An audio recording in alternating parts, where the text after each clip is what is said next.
ब्रादरान मिल्लत इस्लामी अस्सलामु अलैकुम व रहमतुल्लाहि व बरकातुहू। अल्हम्दुलिल्लाहि व कफ़ा व सलामुन अला हबीबिहिल मुस्तफ़ा अम्मा बअद फ़अऊज़ु बिल्लाहि मिनश शैतानिर रजीम बिस्मिल्लाहिर रहमानिर रहीम। वलन तर्दा अन्कल यहूद वलन नसारा हत्ता तत्तबिअ मिल्लतहुम इला आखिर हादिहिल आया। सदक़ल्लाहु मौलानल अज़ीम। बारगाह रिसालत मुआद सल्लल्लाहु अलैहि वसल्लम में दुरूद पाक का हदिया पेश करें।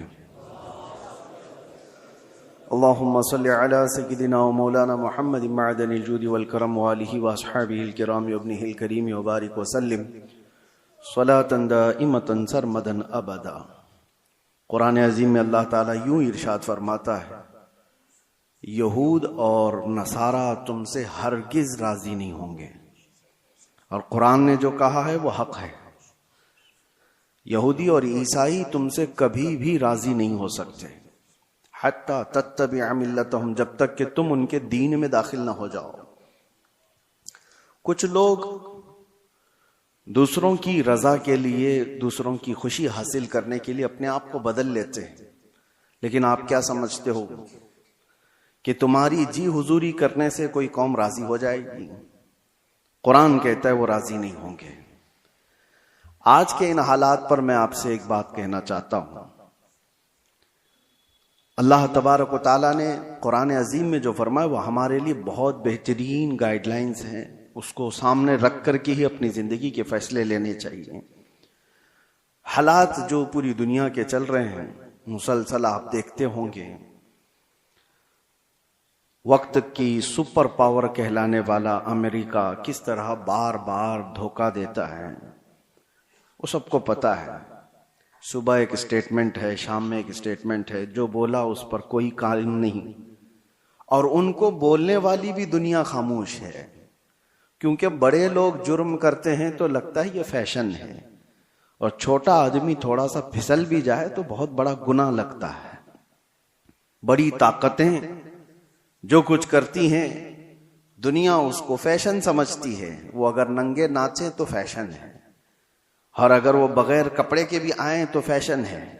वजह यह है कि वो बड़े लोग हैं, पैसे वाले लोग हैं। हमारे एक साथी थे, वो कहते थे कि बड़े घर में, पीर साहब के घर में कोई पागल बच्चा भी पैदा हो तो उसको मजजूब कहते हैं। राल टपक रही हो, कुछ भी हो, क्योंकि बड़े घर का है। और छोटे घर का बच्चा थोड़ा इधर उधर फिसल भी जाए तो कहते हैं पागल हो गया है। तो ये दुनिया का मिजाज बना हुआ है। बड़ी ताकतों के असर पर लोग खामोश रहते हैं। आज आपके सामने मैं यही अर्ज करना चाहता हूं कि दुनिया की ताकतें अवाम पर बहुत असर करती हैं, बहुत ज्यादा असर करती हैं। आप ये सोचते होंगे जब इलेक्शन आते हैं, फैसले होते हैं, अरे उससे हमारा क्या लेना देना। हम राजनीति में नहीं हैं, हम पॉलिटिक्स में नहीं हैं, हम सियासत में नहीं हैं। आप ये समझ करके बैठते होंगे। लेकिन मेरे अजीजों, हमारी जिंदगी पर सबसे ज्यादा असर करने वाली कोई चीज है तो वो सियासत है, वो पॉलिटिक्स है। आप चाहो या ना चाहो इस खेल का आप हिस्सा बनी जाओगे। कल को जो ताकत इलेक्टेड होकर बैठती है, अरे मियां वो हमारे जिंदगियों के रोजमर्रे के फैसले लिया करती है। आप समझ करके चलो। बहुत सारे लोग कहते हैं मौलाना को क्या जरूरत है सियासत पे बात करने की। मियां हम भी तो दुनिया का ये हिस्सा हैं, और हम भी तो जिस जगह जी रहे हैं वहां तो सियासत ही है। कल को फैसला कायम कर लिया जाएगा कि आपको सुबह इतने बजे उठना है, इतने बजे सोना है, पार्लियामेंट में फैसला हो चुका है, तो हमारी जिंदगी पर असर करेगा कि नहीं करेगा? जो कुछ भी है, आप ताजिर हैं, छोटे से बिजनेस करने वाले हैं। पार्लियामेंट में बैठ करके कोई भी बिल पास हो गया कि 1 लाख रुपए की आमदनी तुम्हारी हो रही है तो तुम्हें इतना टैक्स देना होगा, इतना फला देना होगा। तुम्हारे बिजनेस पर असर होगा कि नहीं होगा? तुम छोटे ही आदमी हो, लेकिन सियासत का असर पूरे कौम के ऊपर हमेशा हुआ करता है। आप हिस्सा नहीं हैं, आप इलेक्शन लड़ते भी नहीं हैं, वोट देते भी नहीं हैं, दूर रहते हैं। लेकिन मैं आपको बताता हूं, आपका बच्चा होगा, आप स्कूल भेजेंगे कि नहीं भेजेंगे? स्कूल की एजुकेशन पूरी कौन बनाता है? पार्लियामेंट बैठ करके बताती। एक एजुकेशन बोर्ड होगा पार्लियामेंट के जरिए से, और उस एजुकेशन बोर्ड यानी एजुकेशन मिनिस्टर भी तो होता है, उसके अंडर में पूरे मुल्क के अंदर क्या सिलेबस चलना चाहिए ये सब डिसाइड होगा। तो जो वो डिसाइड करेंगे वही आपके बच्चे को पढ़ाना पड़ेगा। तो सियासत का असर आया कि नहीं आया? आप हजार दूर भागते हो, लेकिन आपको कभी किसी से कोई भी मसला हो गया, कोई तकरार हो गई, चलें कुछ मसले ऐसे पेश आए, केस हो गया, कहां जाएंगे आप? अदालत में जाएंगे। आपको कोर्ट में जाना है। अदालत के पूरे जो आईन बने हुए हैं, कानून बने हैं, वो सियासत के असर में ही बने हुए हैं। आप इससे दूर नहीं जा सकते। मैं ये सारी तमहीद इसलिए अर्ज कर रहा हूं कि दुनिया में जो भी ताकत पर बैठता है उसका असर अवाम पर होता है। अब इस तमहीद को अगर समझ चुके हो तो आगे की बात सुनो गौर से, बहुत ध्यान से। किस लिए मैं कह रहा हूं? जब ताकत, बड़ी ताकत हुकूमत पर बैठती है तो अवाम की रोजमर्रा की जिंदगी पर तो असर होता ही है, लेकिन साथ ही साथ अकीदे पर भी असर हो जाता है, ईमान पर भी असर होता है। इसीलिए जब हुकूमत पर जब बड़ी ऐसी ताकतें आती हैं जिनका अकीदा बिल्कुल मुखालिफ हो तुम्हारे ईमान से, उसके बावजूद उसका असर देखने को मिलता है अवामुन नास पर। अब जो हालात उभर करके आ रहे हैं, देखना मेरी बात को आप याद रखें, मैं प्रिडिक्शन नहीं करता हूं, कोई भविष्यवाणी नहीं है, लेकिन दस्तूर ऐसा चला है। मैं आपसे कह रहा हूं, कल को अगर ईरान का दबदबा बढ़ता है तो फिर जो हालात पेश आने वाले हैं, मैं इसकी मुखालिफत में ये नहीं कह रहा हूं वो नहीं होना चाहिए, ये नहीं होना चाहिए। हजारों लाखों वो लोग होंगे जो अपने अकीदे पर फिर से देखने पर मजबूर हो जाएंगे। अहले सुन्नत जमात के लिए एक बड़ा मसला भी होगा। ऐसी ही उससे 100 साल पहले जब सऊदी में वहाबी हुकूमत कायम हुई, पैसा, ताकत, सब कुछ उनके पास था, उलमा खरीदे गए, किताबें छपाई गईं, जन्नतुल बकी को बिल्डोजर से पूरा तहस नहस कर दिया गया, शिर्क के नाम पर बहुत सारी चीजों को खत्म किया गया। तो ताकत थी, हुकूमत आई, और एक दो नहीं हजारों लाखों की तादाद में उनके अकीदे की बोली बोलने वाले लोग पैदा हो गए। सिर्फ अवाम नहीं, उलमा भी, बड़े बड़े मुफ्तियाने किराम जो मनसबदार है, वो सब दौलत के तहत में आ गए, ताकत के तहत आ गए। ये दुनिया का मामूल है, ये चलता रहेगा। कल को आप भी देखना, जब कोई पावर में आएगा तो उसकी तरफ बहुत सारी कौम हो जाएगी। वो बहुत रेयर लोग हैं जो अपने ईमान पर कायम रहते हैं, वो रसूलुल्लाह के दीवाने हैं। मेरे आका सल्लल्लाहु तआला अलैहि वसल्लम के सहाबा में उस वक्त आपको बिल्कुल इस बात का अपोजिट आपको दिखाई देगा। इसका अपोजिट, हुजूर ने जब ईमान की दावत दी तो सबसे पहले आपके पास आने वाले सहाबा गरीब थे, बहुत गरीब थे। और ऐसा नहीं कि हुजूर पाक सल्लल्लाहु तआला अलैहि वसल्लम का माल देख करके वो आए थे कि बड़ी ताकत के मालिक हैं, बड़े दौलत के मालिक हैं, इनके पास जाएं। नहीं, उस रसूल के पास वो आए थे जो पेट पर पत्थर बांधा करता। वो सहाबा उस रसूल के पास आए थे जो फाका कशी को ज्यादा तरजीह देता। रसूल करीम सल्लल्लाहु तआला अलैहि वसल्लम के साथ आ तो गए गरीब सहाबा, लेकिन उनके अपोजिट में कौन थे? अबू जहल बड़े पैसे वाला, अबू लहब बड़े पैसे वाला, सफवान बड़े पैसे वाला, इतने बड़े बड़े मालदार लोग वहां पर थे जो ये पूरे सहाबा की अकेले कफालत कर सकते थे, सारे सहाबा को वो अकेले पाल सकते थे। अब यहां पर मैं आपको बताता हूं, एक तरफ माल और पैसा और ताकत और कुव्वत है, और एक तरफ ये गरीब सहाबा की जमात है जो पीटी जा रही है, मारी जा रही है। सहाबा ने क्या किया? अल्लाह अकबर। वो मुझे बात याद आती है, खंदक के मौके पर 1 महीने से सहाबा खंदक खोद रहे थे, और जब जंग शुरू हुई 12,000 के करीब तादाद में मुशरिकीन आ गए खंदक के उस पार। उनको पता नहीं था ये खंदक वाली जंग है मुशरिकीन को। ये सहाबा ने नया तरीका इख्तियार किया था मदीने की हिफाजत के लिए कि वो खंदक अबूर करके मदीने में ना आ जाएं। खैर महीना गुजर गया था, खाने पीने की चीजें खत्म हो गई थी, फाके पर फाका चल रहा था। उस वक्त सामने वाली जो फौज थी वहां से तो रोज गोश्त भुनने की खुशबुएं आती, गरम रोटियां उधर पक रही थी। वहां तो पैसा था, माल था, खाने की इफरात थी। सहाबा इधर भूखे हैं, प्यासे हैं। लेकिन तारीख में आप खोल करके देखो, एक सहाबी ने भी रसूलुल्लाह के ये कहा हो कि चलो उधर खाने की लजीज चीजें हैं, जाकर खा करके तो आए, उस तरफ उन्होंने चेहरा तक नहीं किया। हुजूर पाक सल्लल्लाहु तआला अलैहि वसल्लम ने उनसे कहा, ऐ मेरे सहाबा, मुझे पता है वो गोश्त की खुशबुएं तुम्हारी भूख को और बढ़ा देती होंगी, तुम्हारा सब्र टूटता होगा, सब्र करो।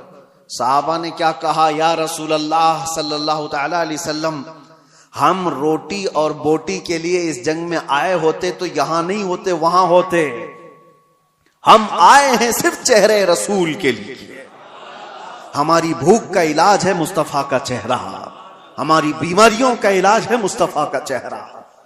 इस दीन से उन लोगों ने एक बाल बराबर भी बगावत नहीं की। लेकिन वो अवाम की बात है कि जब जब ताकत किसी ऐसे गुमराह के पास भी आ गई तो उसकी गुमराही की तारीफ करने वाली एक जमात पैदा हो जाएगी। हाँ, एक जमात पैदा हो जाएगी। अरे दूर तो छोड़ो, हमारे इस मुल्क में कुछ सालों पहले एक कॉन्फ्रेंस हुई थी दिल्ली में, आपको पता नहीं होगा। उसमें बड़े बड़े उलमा और बड़े बड़े सूफियों को जमा किया गया था। और कॉन्फ्रेंस कराने वाले कौन थे? कॉन्फ्रेंस कराने वाले मुल्क के प्राइम मिनिस्टर थे।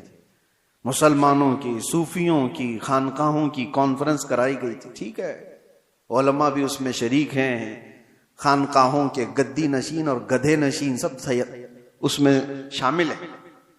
और शुरू हो रही है कॉन्फ्रेंस तो मुझे हैरत होती है। कसीदा पढ़ने वाला कोई मौलवी कसीदा पढ़ता है बादशाह की शान में, खुदा करे कि तेरी उम्र को उम्र खिजर अता हो। ये दुआ दी जा रही है।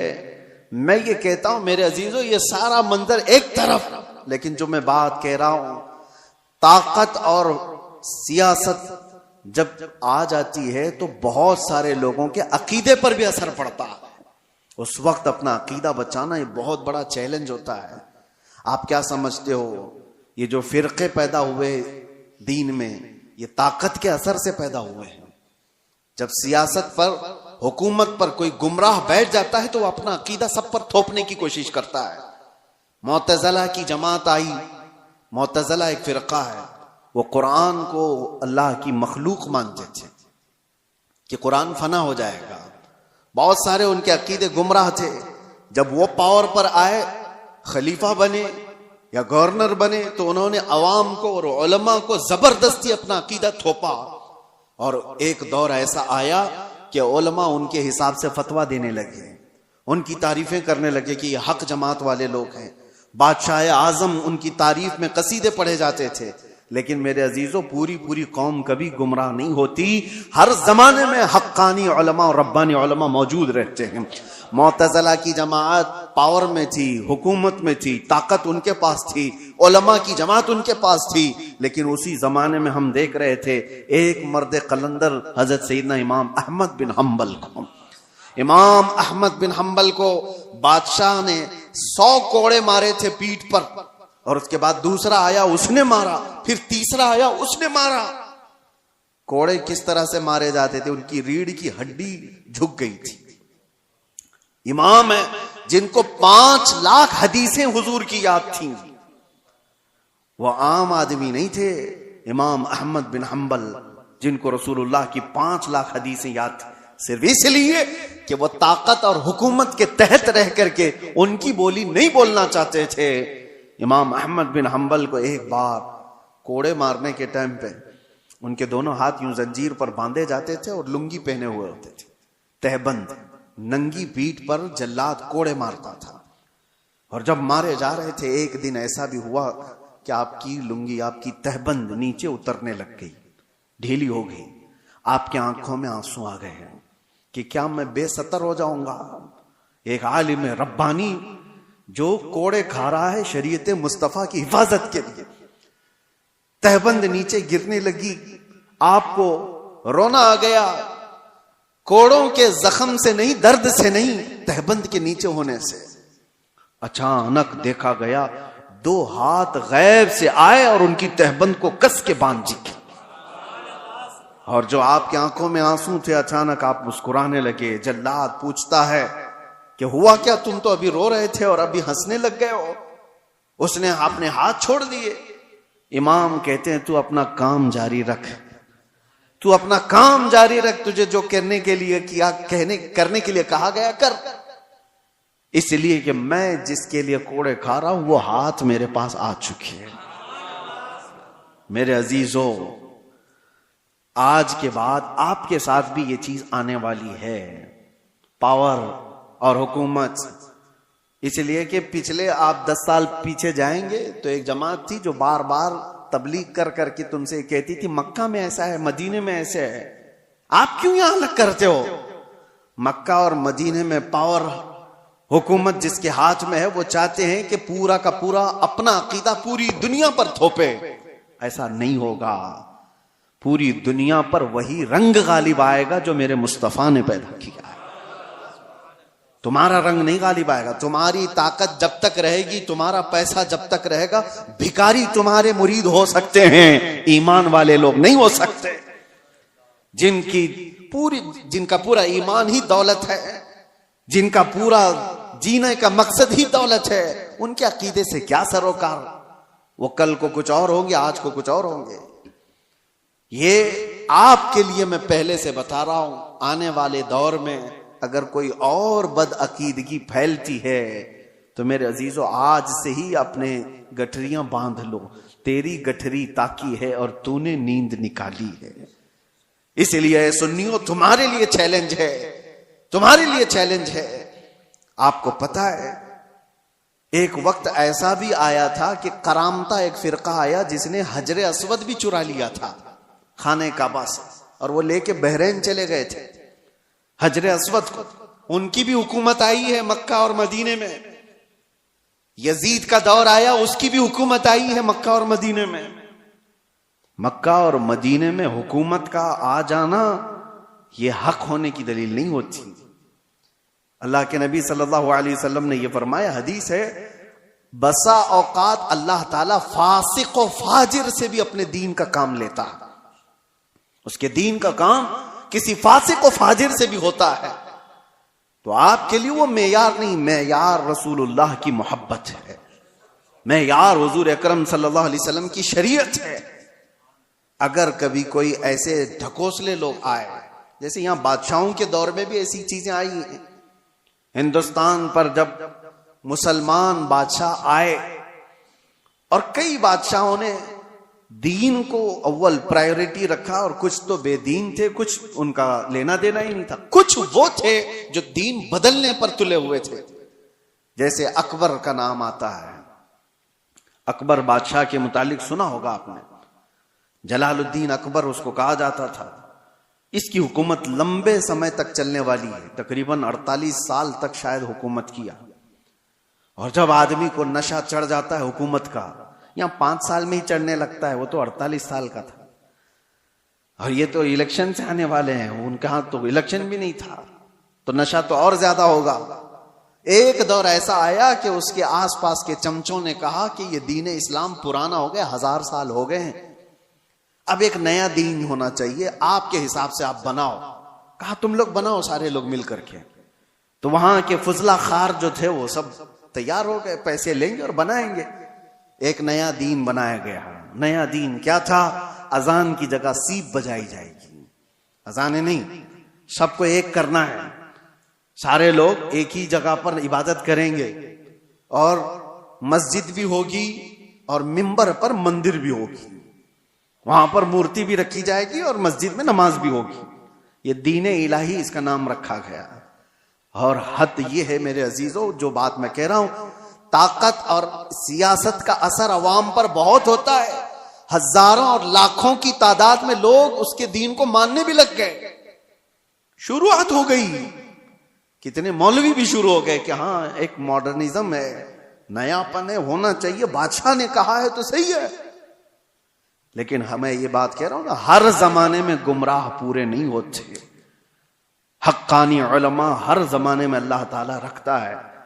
एक मर्द कलंदर अहमद फारूकी सरहिंदी मुजद्दिद अल्फसानी खड़े हुए और उन्होंने उसकी तरदीद की और जगह जगह आपने अपने बयानों से इनकार किया कि दीन इलाही नहीं होगा, दीन मुस्तफा ही होगा। तुमने नाम रखा है दीन इलाही, ये अल्लाह का दीन नहीं है, ये बादशाह का बनाया हुआ दीन है। दीन वही है अल्लाह का जो मेरे नबी लेकर के आए थे। और उस दीन की खातिर जैसी बादशाह के खिलाफ बोलना आसान है, आसान है। आप इनकी पॉलिसियों के खिलाफ बोलो, अभी देखो उठा लेंगे आपको। हाँ, कहने को दुनिया में डेमोक्रेसी है, आजादी है, बोलने की आजादी, freedom of speech, freedom of expression, पता नहीं क्या क्या चीजें हैं, लेकिन वो सिर्फ और सिर्फ उनके कुत्तों के लिए, उनके पाले हुए कुत्तों के लिए फ्रीडम है पूरा। और तुम कहीं से, अभी देखो मैं कुत्ता ही बोल दूं तो फिर मुश्किल है, उठा लिया जाएगा। नहीं, तुम्हारे लिए नहीं है, वो हमारी तबीयत के, हमारे पाले हुए लोगों के लिए वो जितना चाहे भौंकें, क्योंकि हमारे खिलाए हुए कुत्ते हैं, हमारे पाले हुए कुत्ते हैं। ये किसी को काट लें तो भी जायज, किसी पर भौंके तो भी जायज। दुनिया का तकरीबन सिस्टम यही है, सब जगह कहने को डेमोक्रेसी है, आजादी सबके लिए नहीं है। हाँ, अगर इनके आलोचक हो कोई, इनको क्रिटिसाइज करने वाला कोई हो, अरे वो एक जुमला भी बोले तो उसको पकड़ लिया जाएगा, और डायरेक्ट नहीं पकड़ा जाए तो फिर तुम्हारे टैक्स की इंक्वायरी शुरू हो जाएगा। माल कहां से आता है, कितना कमाते हो, कौन सा अकाउंट है, ईडी हो, आईटी हो, सब जगह से। बहरहाल दुनिया का ये निजाम है। इन निजामों से न डरते हुए भी अल्लाह के रब्बानी उलमा मौजूद रहते। मुजद्दिद अल्फसानी को 8 साल तक जेल में रखा गया था, सिर्फ अकबर के लाए हुए दीन की मुखालफत करने की वजह से। लेकिन हुआ क्या, अकबर मर गया, उसका बेटा जहांगीर आया और उसको जब बताया गया कि जेल में मौजूद एक आलिम ऐसा है जो 8 साल में 700 कैदियों को आलिम बना दिया, वो वहां पर भी तबलीग कर रहा है, आजाद कराया गया। और उसके बाद फिर उसी सुरखरुई के साथ, इज्जत के साथ मुजद्दिद अल्फसानी दीन मुस्तफा का काम करके गए दुनिया से। हर जमाने में ये होता रहेगा। तो मैं ये कह रहा हूं, जब ताकत किसी के पास आती है, ऐसे गुमराह के पास, तो शैतान उसके जरिए से पूरे दीन को खराब करने की कोशिश करता है। और ऐसा ईसाइयों के साथ भी हुआ, यहूदियों के साथ भी हुआ, क्योंकि ईसाई पहले जो थे, हक जो उलमा थे, यहूदी भी, अरे वो अल्लाह तबारक व तआला की किताब तौरात के मानने वाले थे, मूसा अलैहिस्सलाम की शरीयत के कायल थे। लेकिन जैसे ही किसी के पास पावर आया, शैतान उसके सर पर सवार हुआ और उसके जरिए से गुमराहियां शुरू की, तो यहूदी उसके पैरोकार उसके तरफ चले गए। ईसाइयों में भी ऐसे ही हुआ। 2 तरीके से शैतान गुमराह करता है, एक सियासत के जरिए से और दूसरे उलमा के जरिए से। और ये दोनों का कॉम्बिनेशन होता है। कैसे? सियासत जब पावर में होती है, ताकत, हुकूमत, वो खरीदती है कुछ उलमा को और उनके जरिए से जो कहलाया जाता है वो अवाम पर उसका असर पैदा हो जाता है। हत्ता कि मैं देख रहा था एक इंटरव्यू को, हैरत होती है, आपके पास बहुत सारी चीजें आती हैं, साइंस प्रूवन है, साइंस प्रूवन है। क्या है मतलब? कुछ खाने पीने की चीजें आपके पास आ रही हैं, ये खाओ, ये डाइट बहुत मतलब बहुत ही उम्दा है और साइंस प्रूवन है, साइंस ने इसका सब सर्च किया है और सारी चीजें इस पर सर्वे हुआ है और बड़े बड़े साइंटिस्ट ने इस पर मोहर लगाई है। तो अवाम उसको हाथों हाथ ले रही है। अरे साइंस प्रूवन है, ये साइंटिफिक एतबार से भी इस हेल्थ के बेनिफिट हैं। मैं देख रहा था कई साइंसदानों को तो हुकूमत खरीद कर रखी हुई है, बड़े बड़े पैसे वाले लोग इनको खरीद करके रखे हुए हैं।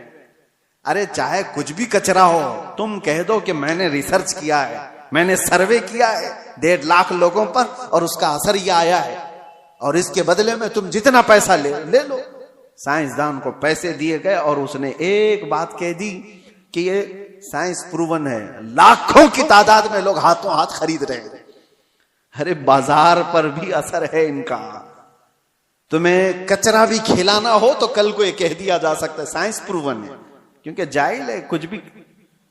तो साइंसदानों के जरिए से अगर मार्केट पर काबू पाया जा सकता है तो उलमा के जरिए से क्यों नहीं पाया जाता, जिनकी आस्था लगी हुई है, ताल्लुक लगा हुआ है।